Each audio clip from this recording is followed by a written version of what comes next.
You put the tree in the garden. You gave the two persons in the garden instructions. Look, I'm giving you everything in this garden, but there's one tree.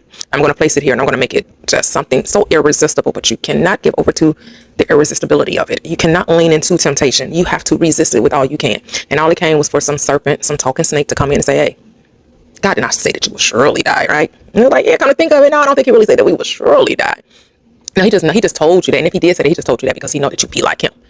And that's what Christians for. They're like, everybody want to be God. Everybody want to be God, as if that's a wrong thing, because they don't see it's wrong when Jesus comes on the scene and says that you will be just like him.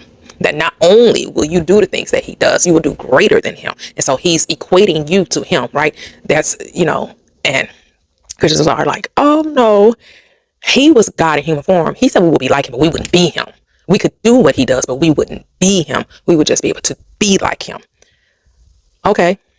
That's just like saying that you couldn't be me and I couldn't be you. Well, no, we're individualized versions of the one, right? That was the whole purpose, is that Jesus was supposed to be the individualized version of the Father, right? Like he wasn't. Well, in their mind, he's both God and man, but somehow we couldn't be both God and man, that we couldn't be like God, which means we couldn't have the powers, the ability to do the works that he did, even though he said that was his whole mission, was to show you that that's what you could do, that you could actually do the works that he did, that you will imitate, as Paul would say, God as dear children.